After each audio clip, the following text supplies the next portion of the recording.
Ginebra. So this day, I will report about the section 1, which is customs of the Tagalog Juan de Plasencia.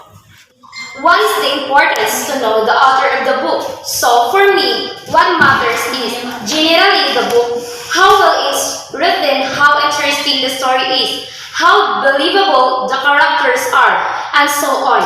That said, knowing an author's background can make you better appreciate what they overcome to create such works of art.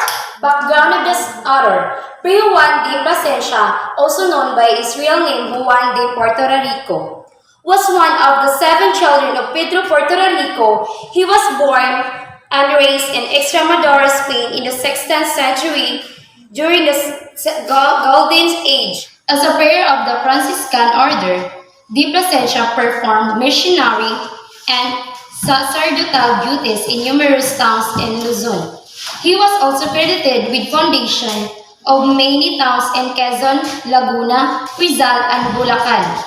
His interaction with Tagalog converts to Christianity influenced him in writing the book Relación de las Costumbres de los Tagalos, Customs of the Tagalogs, 1589. The book identifies the political, social, economic, and cultural systems. So, which is Juan de Plasencia, he written the book Relación de las Costumbres. So, it is not understanding because he is Spaniards. That's why the books, it is not very familiar. So, as I said, the name of the book is Relación de las Costumbres de los Tagalos. So, this book identifies our political, social, economic. So, it is very common in our country. It's about political. So, this is about the issue about the politicians, or it is social in our society and in our economic, cultural systems that were already in place among Filipino communities prior to the arrival of the Spaniards.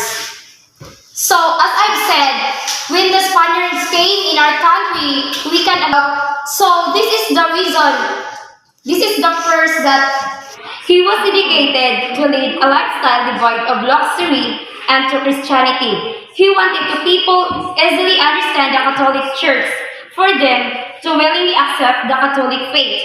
As such, he was honored by the Franciscan order with the title Venerable. He died in Liliu, Laguna in 1519.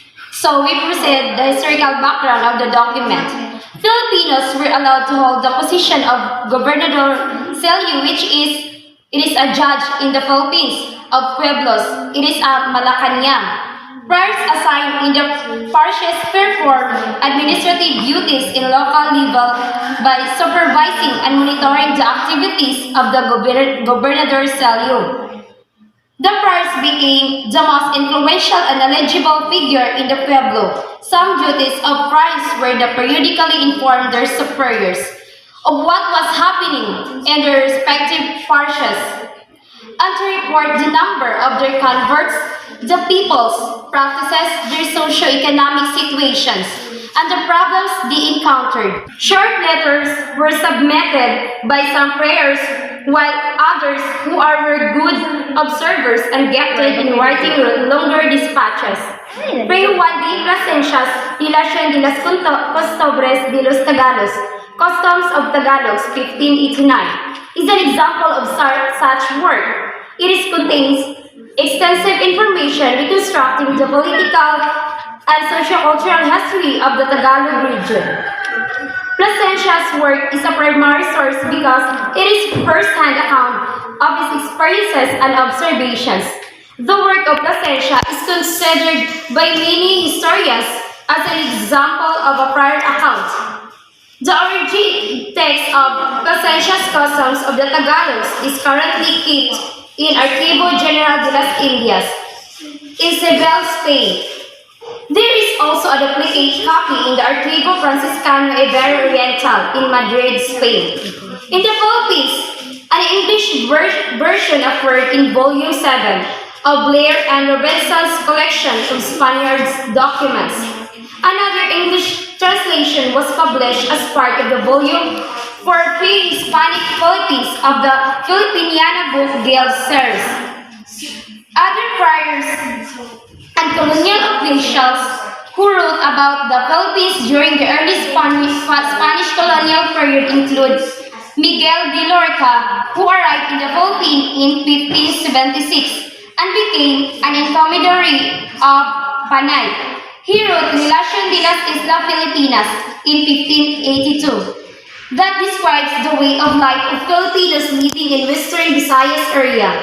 Antonio de Morga, who came to the Philippines in 1595 as assessor of the Teniente General, wrote Sucesos de las Islas Filipinas, which provides valuable information about the Philippines at the latter part of the 16th century. Many of Filipinos know about the Philippine history during the 1st century in the Spaniards' period were differed from the accounts of the Spaniards, friars, and colonial officials. So, Juan de Plasencia, it is be considered as a historian Spaniards that as a hero for many Filipinos in the Philippines. He became famous because of his contribution in the Philippines. But also, it is big impact in our life or in the Filipinos. Into section number 2, entitled Raiders of the Sulu Sea Documentary Film. This section focuses on the documentary Raiders of the Sulu Sea produced by all 3 films.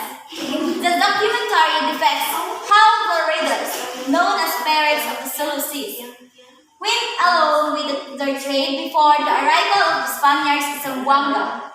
It narrates how slave raiding was done by indigenous peoples of the region to retaliate against the colonizers.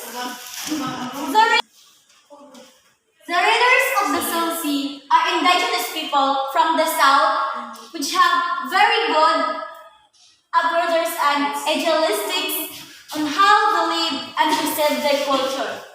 From the colonized country, as we saw the film, it shows the battle between the raiders and the Spaniards on Zamboanga, which Spanish built for Pilar, which served as their territory defenses. For their military presence, that their oppression from the colonizers, there are 3 great tribes from. So first is diagnostic. Southern Philippines has long been plagued with conflict rooted to religious discrimination and prejudices.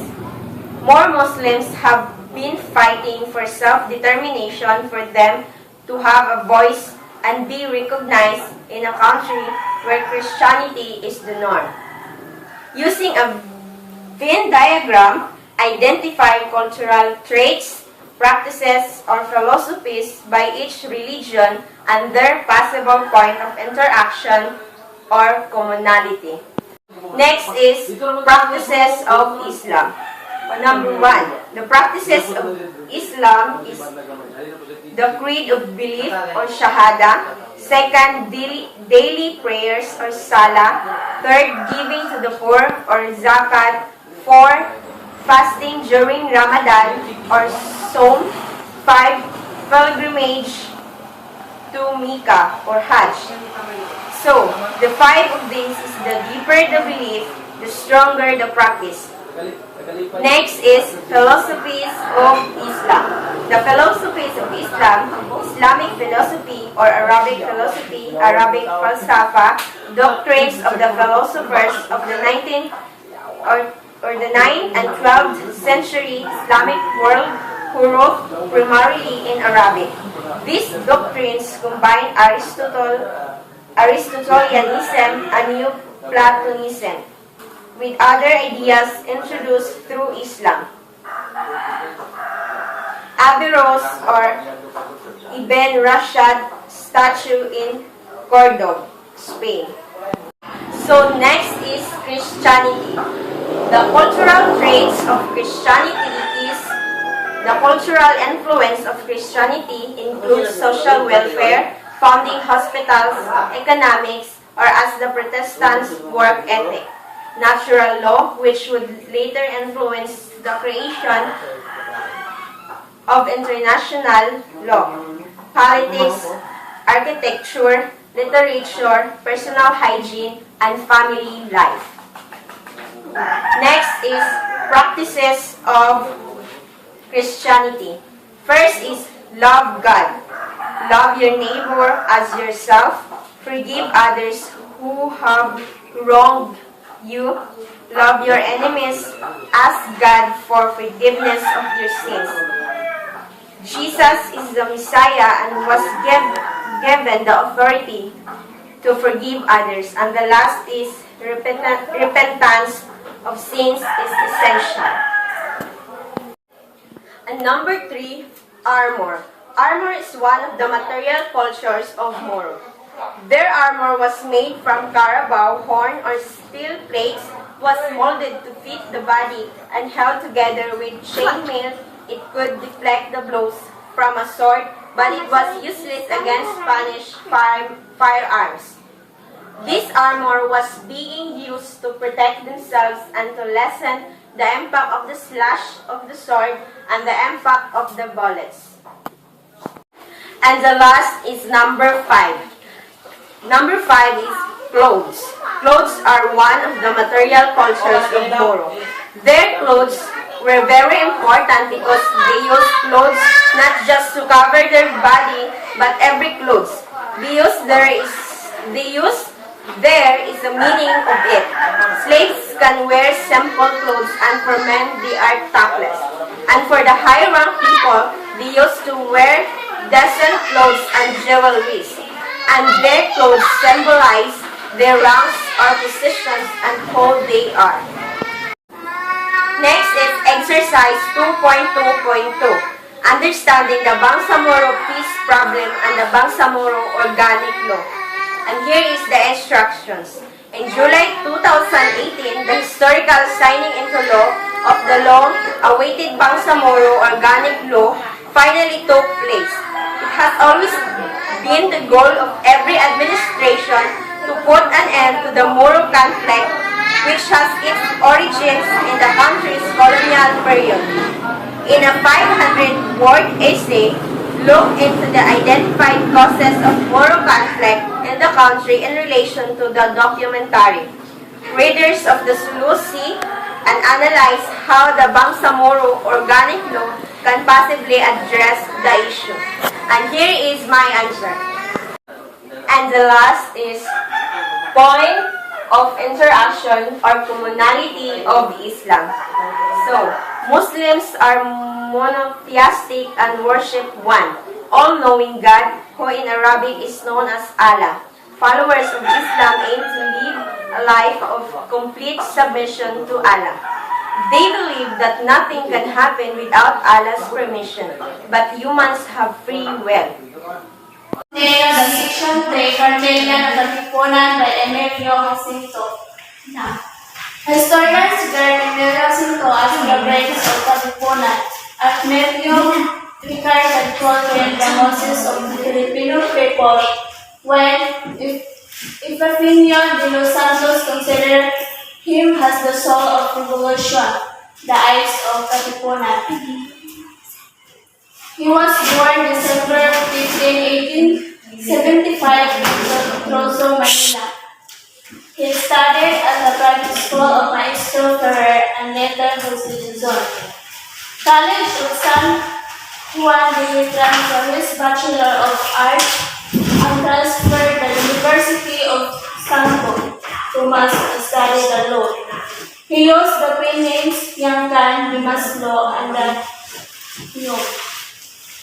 Joined PKK in 1894 and was the youngest member at 19 years.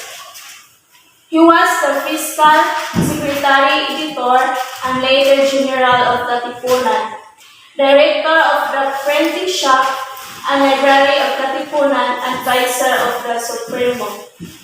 He died from the malaria on April 16, 1889, 23 years.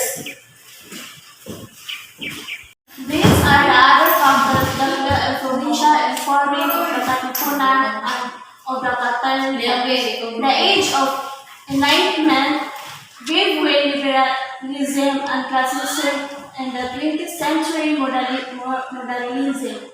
In this period, secret societies like the Freemasons were established. If coffee house, newspaper, and literary salons flourished as a new place for ideas to circulate and transfer. Number two, the French Revolution was a period of social and political upheaval in France. It became the focal point for the development of a modern political ideologies. Number three, Masonry was introduced to the Philippines in 1856 when a Spanish naval officer organized a large community under the auspices of the Portuguese Grand Orient Mustino. However, the true roots of Philippines Masonry started in 1889 when the Garcino Lopezina organized the Loja Revolution in Barcelona. Under the auspices of Grande Oriente Español. Through Filipino students studying in Spain, Masonry further spread in Philippine circles. Among Marcelo H. del Pilar, Jose Alejandro, brothers Antonio and Juan Luna, Jose Rizal and more, Masonry as a civic movement promoting a fraternity and fraternity influenced the dynamic of Katipunan. The Spanish friars believed that Masonry was the root of the problems and establishment of Katipunan. Jesuit Francisco Urbanda worked that Filipino Philistines was the atheist righteous morality or justice and Masonry was the enemy of God.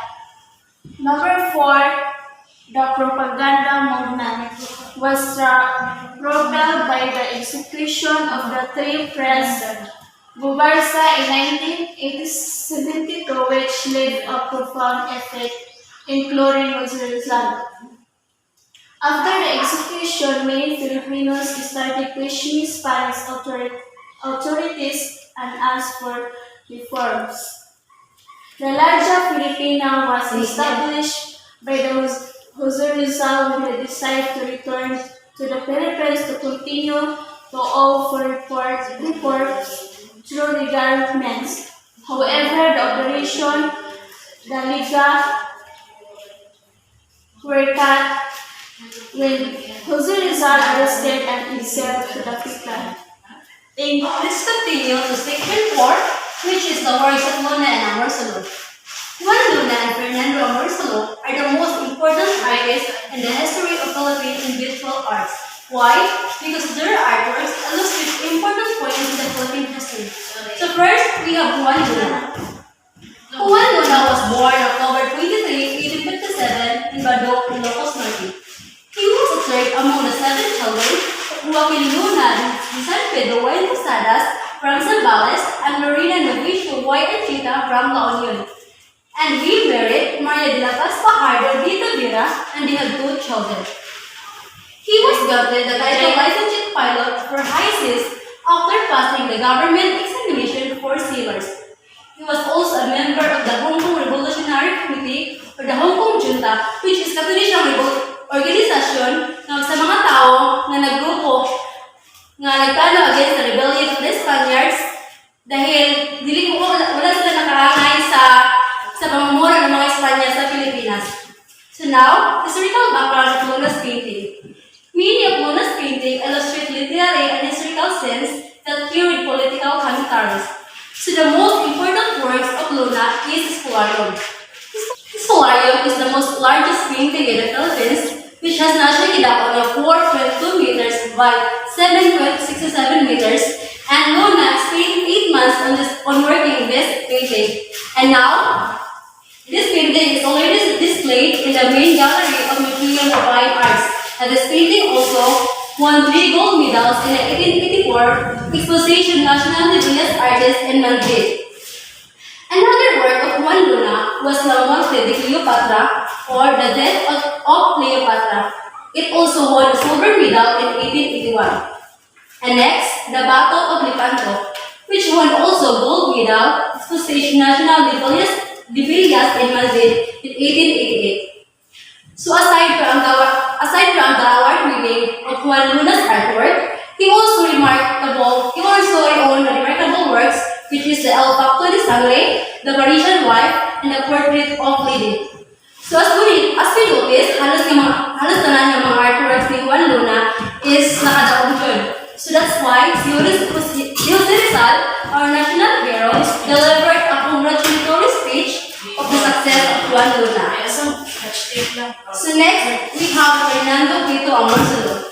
He was born in Calquiran, known today as the Pedro Hill, in Paco, Manila, on May 20, 1994. He studied the art of the Liceo de Manila in the University of the Philippines School of Fine Arts. He worked as a draftman for the Bureau of Public Works and as a chief artist of the Public Commercial Company and as a part-time instructor of the University of the Philippines. So this is the two award winning of Amorsolo's work, Leondo El Periodico and the Afternoon of Rice Workers. So this is the most famous of artwork ni Amorsolo sa 10,000 kabok niya nga painting. So next, the other works of Amorsolo are include the making of the Filipino flag, which is the most famous artwork in the Philippines. Calicus solarium is the most largest, and this making of Filipino flag is the most famous. So the first baptism in the Philippines is the grace mission kay Antonio Pigapita, which is isa to siya sa mga 18 kalalaki na successful na paglalayag sa buong mundo. And under the name of faith. But sad to say, on April 24, 1972, Amorsolo died from the heart failure. And in the same year, he is declared the first national artist of the Philippines in painting. So in the year 1972, daghan na kayo mga artists nga nag-exist ani panahon na. But only Amorsolo ang na-declared nga the first national artist of the Philippines. Why? Tungod sa iyang painting nga unique. Ang iyang gamit siyang painting which is backlighting techniques, backlighting which is the illumination from above.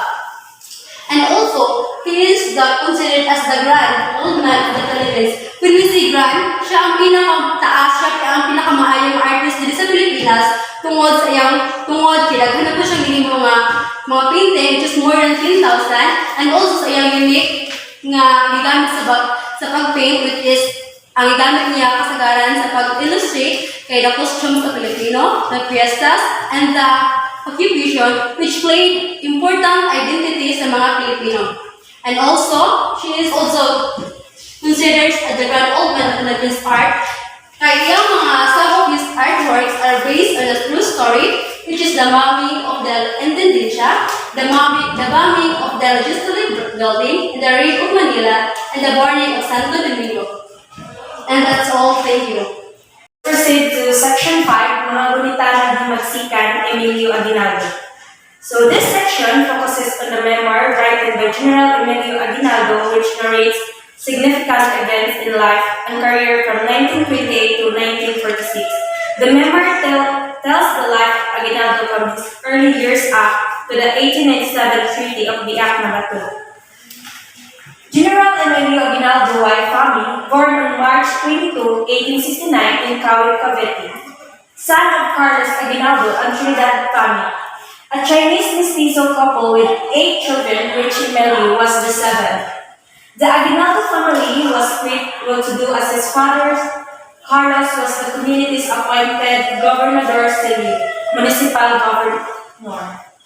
He attended high school at Colegio de San Juan de Letran, but he had to stop because of his father's death. He took up the responsibility of helping his mother to run on their farm. At 17, he became the Cabeza Barangay of Binakayan. Cabeza means, translated from Spanish, means head of barangay or head of neighborhood. At 25, he became Cavite Region's first Gobernador Senior Capital Municipal. He joined the Katipunan and used the nom de guerre Magdalo. Magdalo means attend, diwang, or celebrate. He became the president of the first Philippine Republic at the Biak na Batu Republic. Youngest president at the age of 29. Battle spoke, Philippine Revolution. Philippine Revolution Filipino independence struggle that after more than 300 years of Spanish colonial rule exposed the weakness of Spanish administration but failed to evict Spaniards from the island on August 1896 to 1898. Spanish-American War was an armed conflict between Spain and the United States in 1898. Hostilities began in the aftermath of the internal explosion of U.S. Navy in Havana Harbor in Cuba, leading to U.S. intervention in the Cuban War of Independence, April 21, 1898 to December 10, 1898. Philippine-American War between the U.S. and Filipino revolutionaries from 1899 to 1902, an insurrection that may be seen as a continuation of the Philippine Revolution against Spanish rule. Emilio Aguinaldo died in Quezon City on February 6, 1964 from heart attack. He was 94 years, 10 months, and 15 days old when he died. So, a better afternoon to each and everyone, and let's proceed to Section 6, which is the Act of Declaration of the Philippine Independence. So, it is the author of this declaration is Ambrosio Riazares Bautista. So, this declaration is all about our independence in our country and the waving of our Philippine national flag. So let's begin with his bibliography. So Ambrosio Riazares Bautista, also known as Don Boyong, was born December 17, 1830 in Binyan, Laguna to Gregorio Enriquez Bautista and Silvestra Altamira. So he studied law at the University of Santo Tomas at the age of 35 and earned his degree in 1865. So he became a member of the La Liga Filipina, Cuerpo de Compromisarios, and La Propaganda. So this author, Ambrosio Riazares Bautista, he became the first advisor of our late President Emilio Aguinaldo, and in 1898, and contrary to popular belief, it was Bautista. So he became a member of the La Liga Filipina, Cuerpo de Compromisarios, and La Propaganda. So it was in Fort Santiago where he was arrested and imprisoned. He was suspected of being involved in the Philippine Revolution, but later on he was directly released because of his on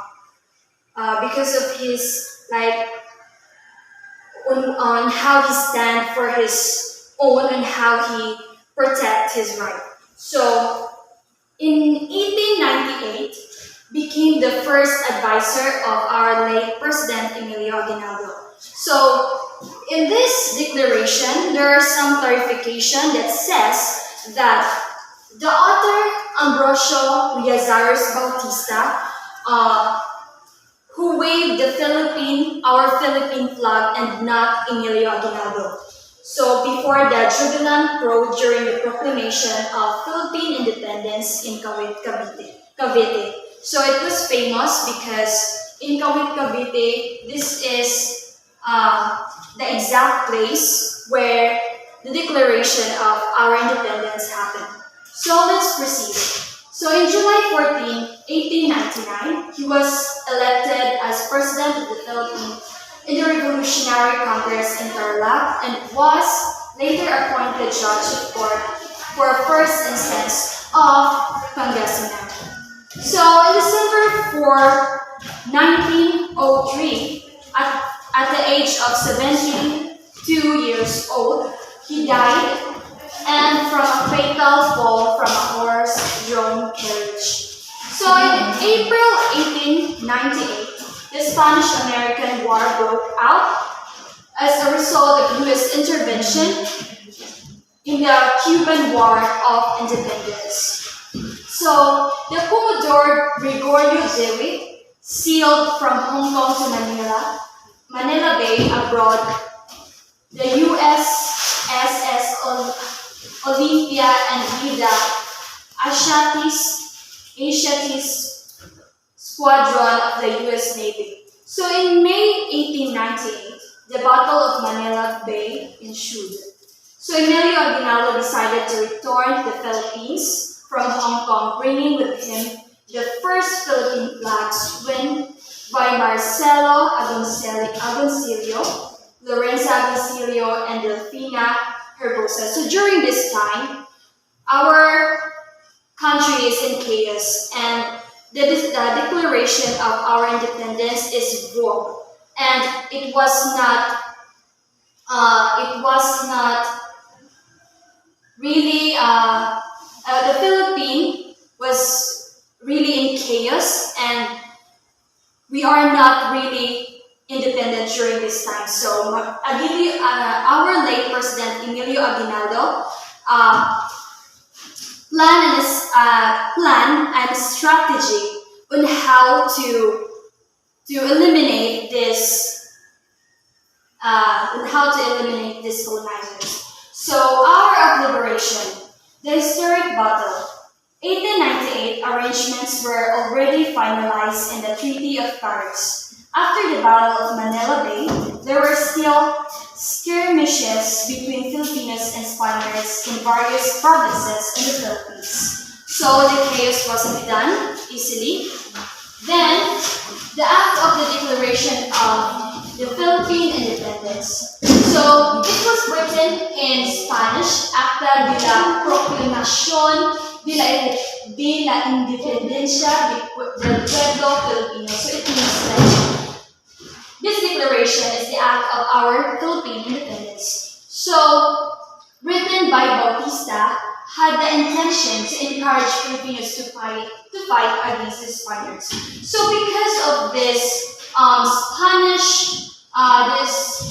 Spanish words, it influenced our ancestors to fight against the colonizers, and it influenced them to fight our rights and to fight for our nation. So, June 12, 1898, Aguinaldo formally declared Philippine independence in Cavite. So, during this year, it was formally declared our Philippine independence because. So, we should thank our ancestors, our president, who fight for the freedom of our country, who sacrificed their life, who sacrificed their image just to prove that our country is to prove that our country is really ours. So, it was symbolically accompanied by the playing of the Philippine national anthem composed by Julian Felipe. So, we are very familiar with this composer, Julian Felipe, with lyrics by Sid Palma from his poem Filipinas, because as we all know, because of this such amazing or influential composers and artists in our country, our national anthem was formed. Our national anthem was formed. Then Ambrosio Bautista read the Act of Declaration of Philippine Independence in Spanish. The United States of America, however, never recognized this declaration. So, these colonizers, they never noticed our independence, our Declaration of Independence. So in 1994, the document was finally returned to National Library. after a professor from the University of the Philippines, Milagros Gregorio negotiated for its return. So this declaration was really an overwhelming kinds of sacrifices that our heroes or our president brought to us. So we should never forget their sacrifices, and until now, we must honor them no matter what. That's all.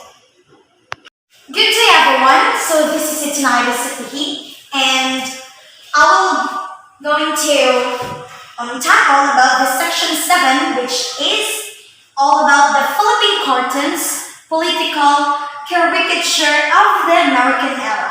This is the continuation of Joanna's topic, which is the declaration of the Philippine independence. So, without further ado, let's get started.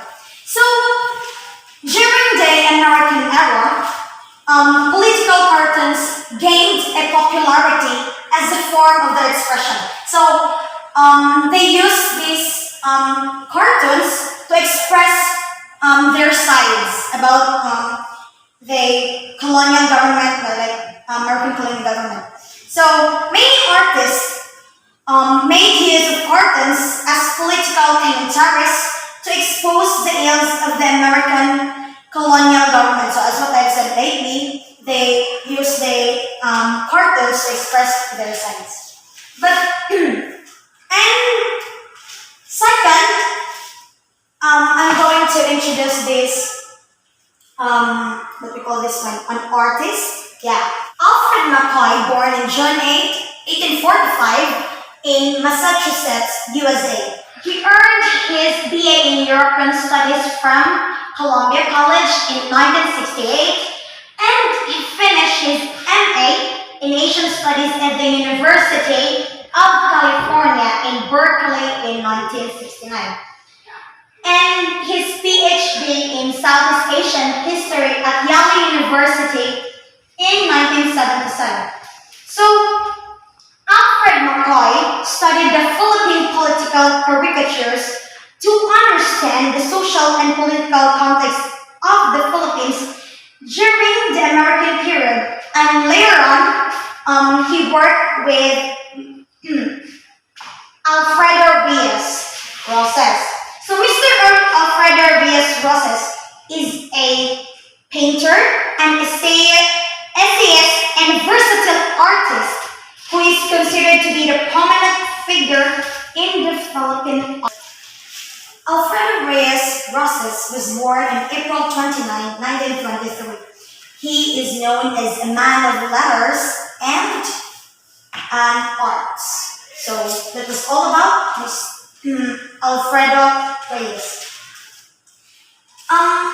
Aside from that, Alfredo Reyes is the co-author of Mr. Alfred McCoy, and what we call it, Alfredo Reyes Rosas and Alfred McCoy was collaborated together. So,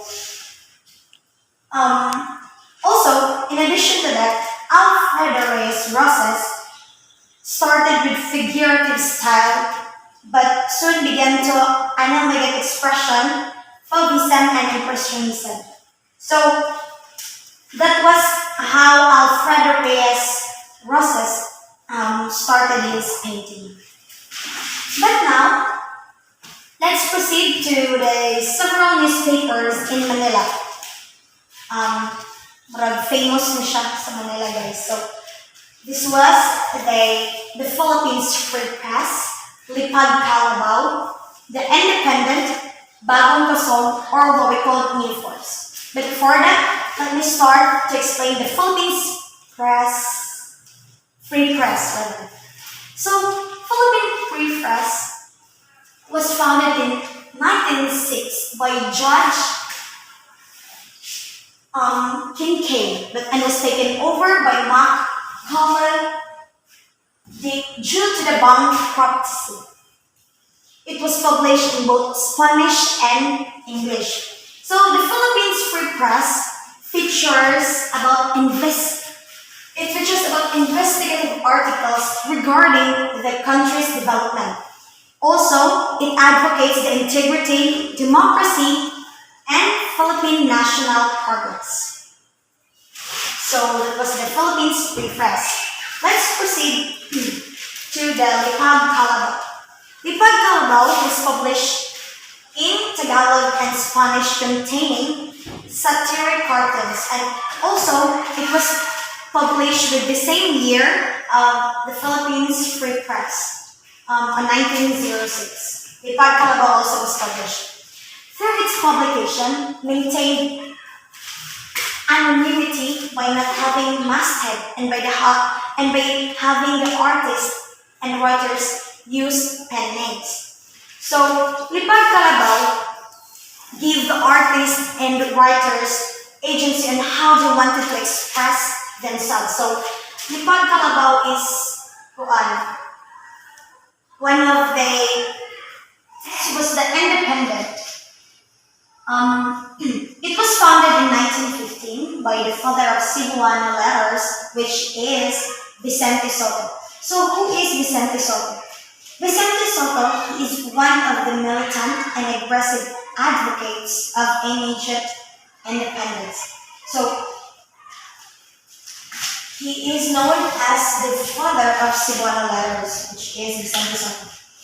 The Independent was served as the weekly newspapers published in English and Spanish, which served as the forum for discussion of political issues. So, it was also where Fernando Amorsolo began his career as the Ablest of Manila and political cartoonist. So, it was where Fernando Amorsolo started his career, and it was belong here in the Independent. And last, let's proceed to the Bagong Pusog or New Force. It was known for highlighting the conditions in Cebu prior to war, because sa una, di ba nausap ang mga war, but it is all about in the conditions in Cebu. Wala na nabot sa Cebu lang yun siya nakafocus. It often talked about the differences between the Spanish and American colonial governments. So, Bagong Pusog or New Force was all about the Spanish, how the Spanish and American colonial was taken or hitabo. It also depicted the breakdown of Hollywood customs and social practices due to American influence. So that was the Bagong Pusog or. So the Spanish colonial period in the Philippines was characterized by the strict censorship, resulting in lack of political liberty and minimal avenues for expressing political views. But censorship was loosened when a civil government was established on 1901. This gave Filipinos the right to publish with prior censorship of the government. So, 2 months after strict censorship was removed, Rafael Palma launched El Renacimiento, or what we call Rebirth, which became the most influential of the early nationalist newspapers campaigning for their right to a free press. So, Rafael Palma launched El Renacimiento Rebirth for after Filipino gave the right to publish without prior censorship of the government. Mr. Rafael Palma launched El Renacimiento or Rebirth, which became the most influential of the early nationalist newspapers campaigning for the right to a free press. Whenever the Americans felt offended with any publication, they used libel and sedition laws. So when you say like libel, It's a published false statement that is damaging to a person's reputation or a written defamation. So, in short, it is a law to destroy your image para makabalos. That's so American used label and sedition laws when American was offended. So I hope Philippine parties and political caricatures of the American era was clear, and I hope I delivered it correctly, and I hope you understand very well. So that would be all. Thank you.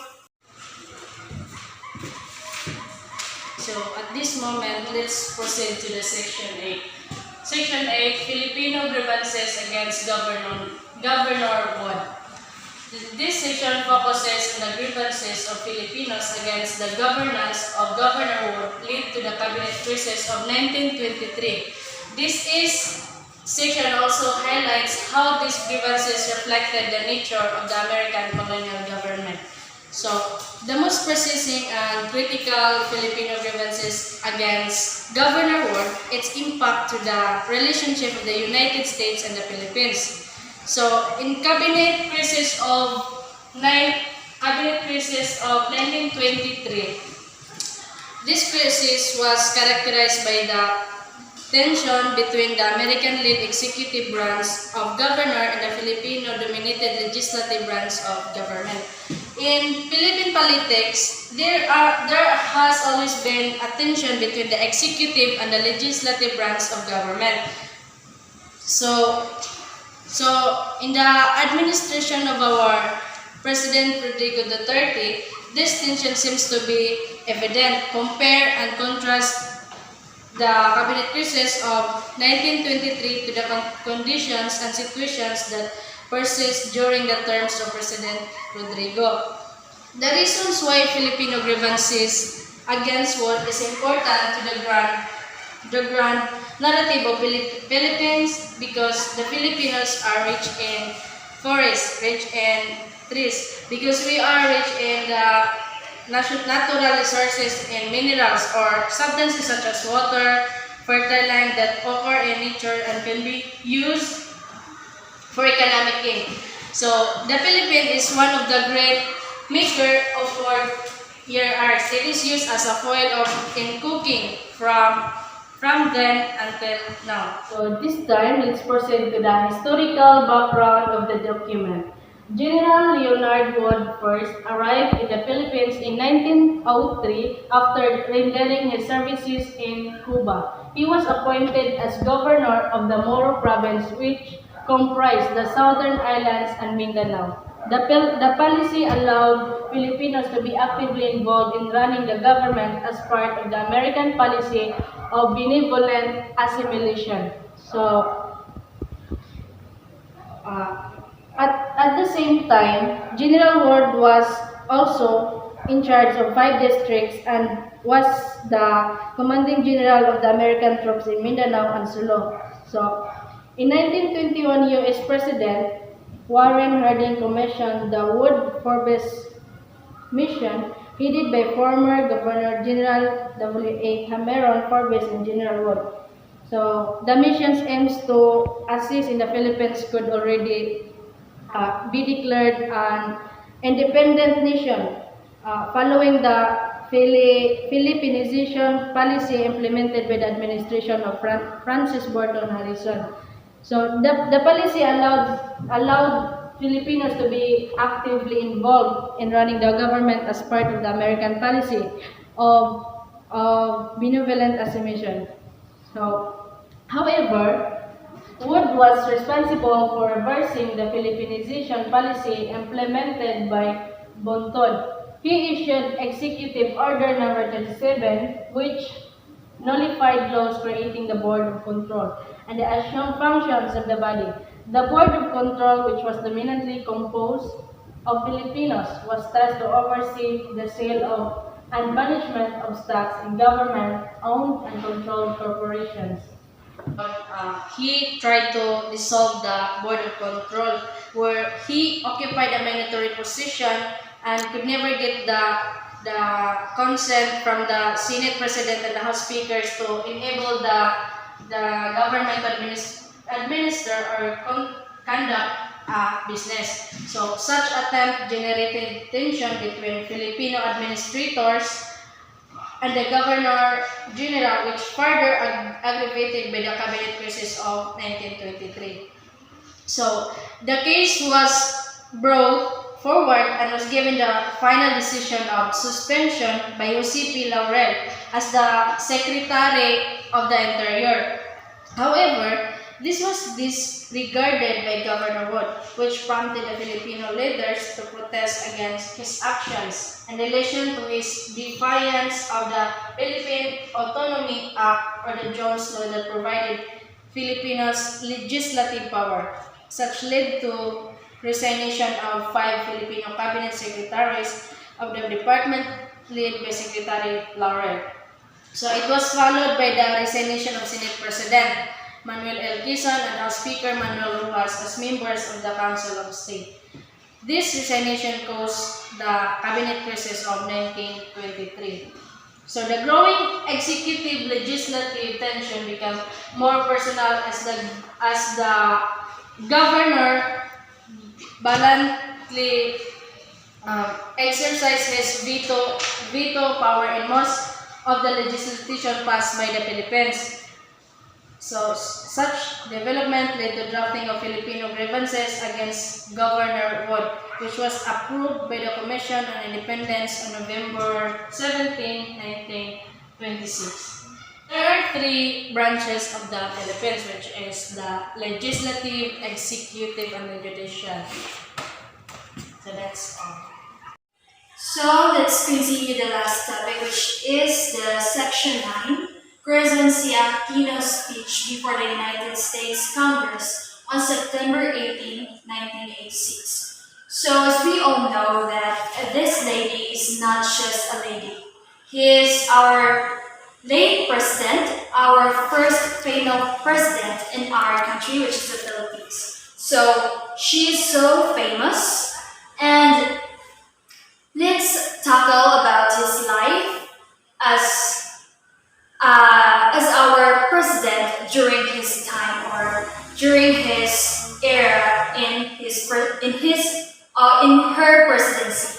So Maria Corazon Cory Sumolong Wangko Aquino was born on January 25, 1933 and was died on August 1, 2001.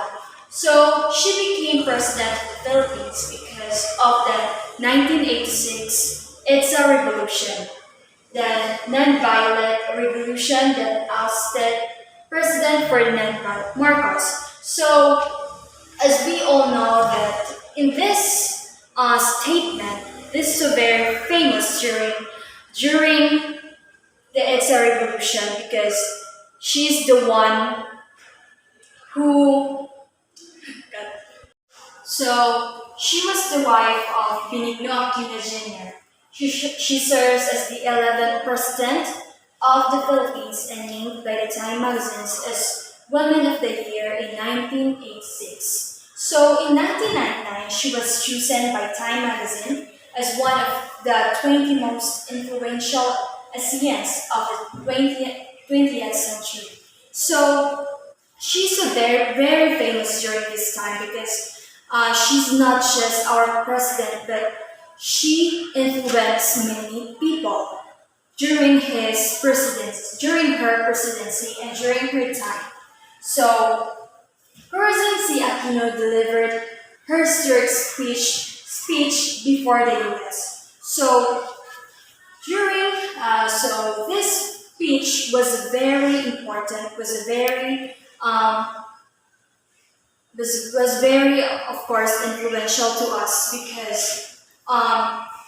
it promotes social communication not just in our country but in international or in ASEAN countries. So, in September 18, 1986, barely 7 months after being sworn into office under the revolutionary government brought about by the EDSA Revolution. Her presidency was unstable for she inherited an economy that was in shambles. So this lady president, serves a very serves. So this female president has the biggest legacy in our country because he influenced the youth, the Filipino, to stand on their own, to promote to promote such laws that ladies or women like us can rule the country, has the right to show that we are also we can change the world, we can change our nation, we can promote laws, we can change people's lives. So she's very influential because she's also our hero, especially us. So I hope that this topic was clear to you because there's times that I made mistakes. So I hope that you learned something. Thank you.